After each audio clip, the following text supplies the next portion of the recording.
Azərbaycanda hər 1000 insandan biri böyrək xəstəsidir.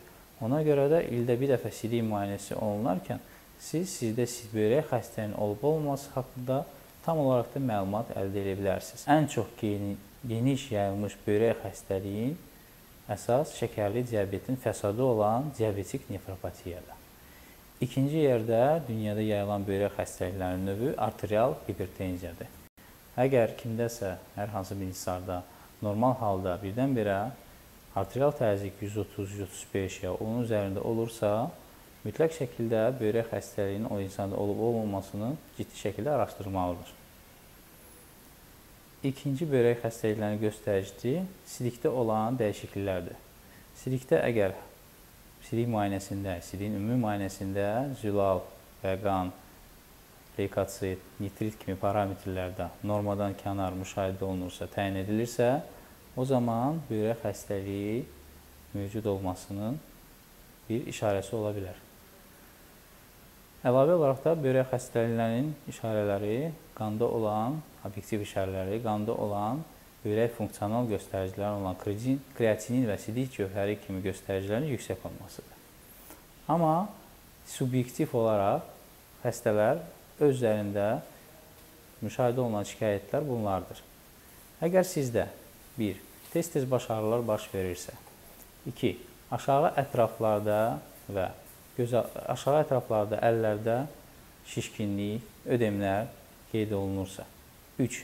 Sidiyə gedərkən tez-tez, sidiyə getmə zamanı yanğı hissi, gecələr sidiyə tez-tez oyanma hissi və oyanmalar varsa, əlavə olaraq da böyrək göstəricilərinin simptomları böyrək çatışmazlığı zamanı özünə biruzə verə bilər.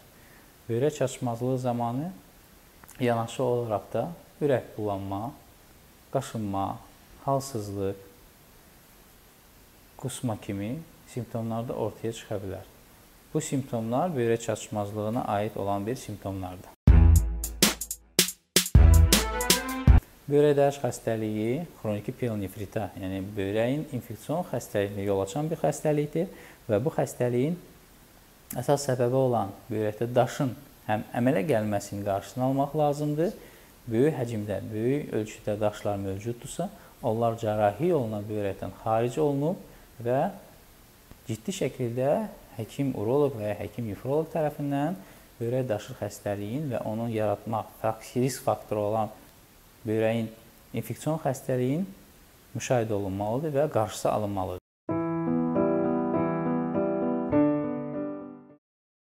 Glomerulonefrit xəstəliyi bizim immun sisteminin yanlış olaraq böyrəyə zədələnməsi nəticəsində yaranan bir xəstəlikdir. Bu xəstəlik uşaqlarda və yeniyetmə yaşlarında daha çox rast gəlinir.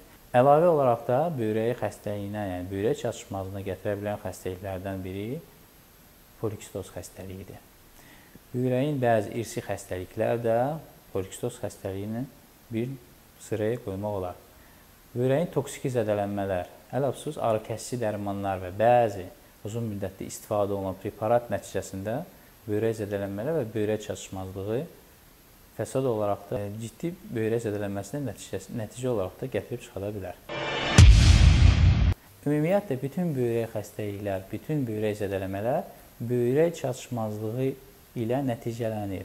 Ona görə bizim əsas məqsədimiz odur ki, böyrək toxumasını qoruyaq, böyrəyi zədələyən faktorları kənarlaşdıraq ki, xroniki böyrək çatışmazlığı xəstədə fəsad kimi olaraq qarşısı alınsın. Xroniki böyrək çatışmazlığı müalicə olunmayan bir xəstəlikdir.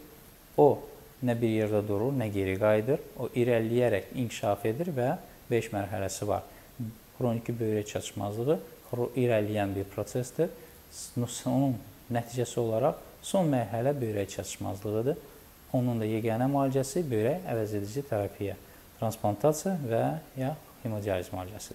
Bizim mərkəzdə, Mərkəzi Neftçilər Xəstəxanasında, böyrək mərkəzində bütün böyrək xəstəliyinə olan, bütün dünyada mövcud olan müayinələr və müalicələr tətbiq olunur.